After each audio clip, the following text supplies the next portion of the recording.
Salam alaikum, Cheikh Ardouane Maakoum pour un nouveau podcast. Double confrontation pour nos joueurs algériens ce mois-ci.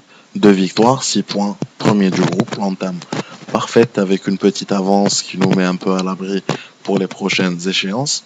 D'une manière générale, c'est le meilleur scénario qu'on pouvait espérer pour les 2 premières sorties du nouveau coach Christian Gourcuff. Mais sommes-nous vraiment satisfaits de la manière de faire? Premier match samedi 6, Addis Abeba, 2400 mètres d'altitude, un match joué à 16 h en heure locale, et un champ de patates en bonus, la fourchette d'excuses parfaite pour perdre ou faire un match nul.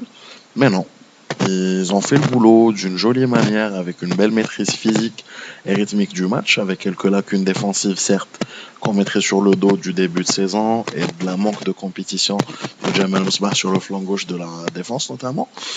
Nos soucis commencent le mercredi 10 de ce mois de septembre, à Blida, le jardin des Verts. Quand tu vois que face à l'Éthiopie, le physique a donné, tu te dis qu'à Blida, on va servir la totale, peu importe qui sera l'adversaire, parce que si on manquait d'une bonne pelouse pour faire circuler et garder le ballon, cette excuse n'a plus lieu d'être.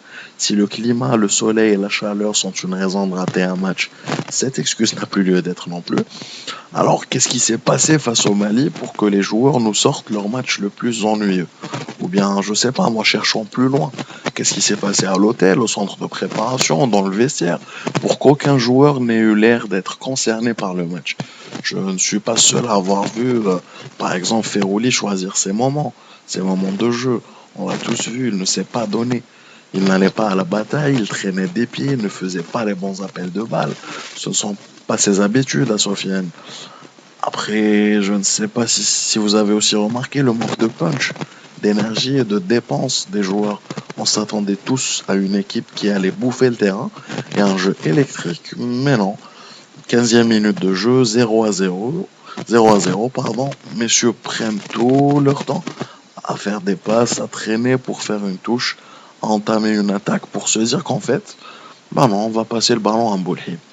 C'est dur de regarder un match sans pouvoir désigner un homme dans le match. Et tu ne peux même pas donner une note de plus de 5 à un joueur, tellement le manque de maîtrise était flagrant, le déchet dans le jeu était omniprésent, et une fraîcheur qui semblait n'être présente que sur le banc. Parce qu'on va dire, si les joueurs s'étaient fatigués en Éthiopie, il y a un banc très riche en Algérie. Le banc. Christian a pêché, à mon avis.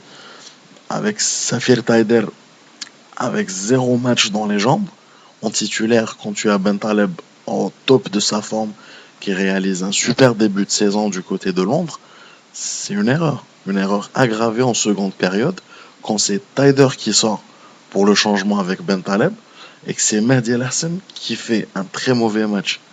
L'ironie du sort aura voulu que Hassan se blesse 5 minutes plus tard pour forcer un autre changement au milieu de terrain à la récupération, alors que c'était l'attaque qui manquait cruellement d'énergie et de créativité.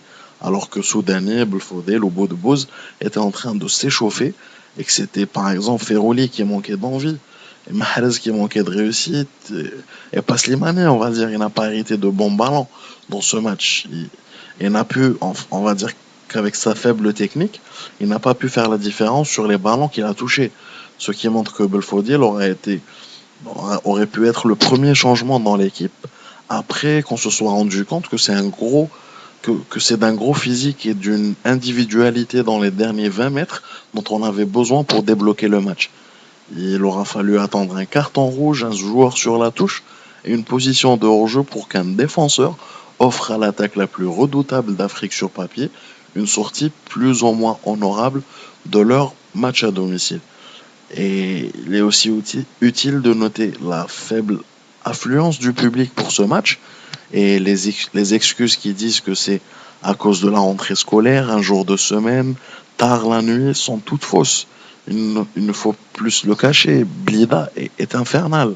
On ouvre les portes du stade trop tôt, un supporter passe une journée entière sous un soleil de plomb, avec zéro commodité, pas de sanitaire, et le comble, c'est le manque de sécurité, avec des gens à Blida qui se font une réputation de bandits à la sortie du stade, en pleine nuit, sur différentes artères, qu'empruntent les supporters venus des 4 coins du pays. Les gens en ont marre de souffrir pour un petit plaisir sportif. Je pense que c'est la fin d'une ère et qu'une nouvelle domiciliation, en attendant les nouveaux stades, est fortement nécessaire. Constantine, Annaba, Tlemcen sont des enceintes gazonnées et mettre une pelouse aux normes, ce n'est pas les 12 travaux d'Hercule, c'est facile à faire.